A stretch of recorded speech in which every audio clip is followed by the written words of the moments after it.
Which of the following number is divisible by 9? 9 చేత divisible అవ్వాలంటే ఒక నెంబరు ఆ సంఖ్యలో గల అంకెల మొత్తము 9 చేత డిజిటల్ సమ్ 9 చేత డివిజిబుల్ అయితే ఆ నెంబర్ డివిజిబుల్ అవుతుంది. ఆ నెంబర్ 9 చేత డివిజిబుల్ అవుతుంది అని అర్థం. సో ఇప్పుడు అంకెల్లో సంఖ్యల మొత్తం అంటే డిజిటల్ సమ్ ఎంత ఉందో క్యాలిక్యులేట్ చేద్దాం.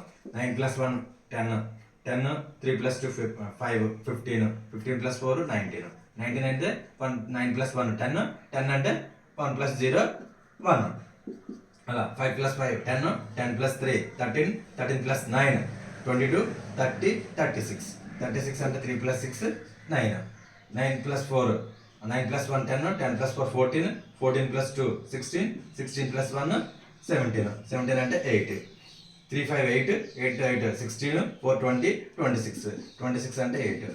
So some of the digits ఎంత అయింది? 9 వచ్చింది. అంటే ఇది 9 చేత డివిజిబుల్ అవుతుంది. సో ఈ నెంబర్ 9 చేత డివిజిబుల్ అయింది కాబట్టి టోటల్ నెంబర్ 9 చేత డివిజిబుల్ అయింది.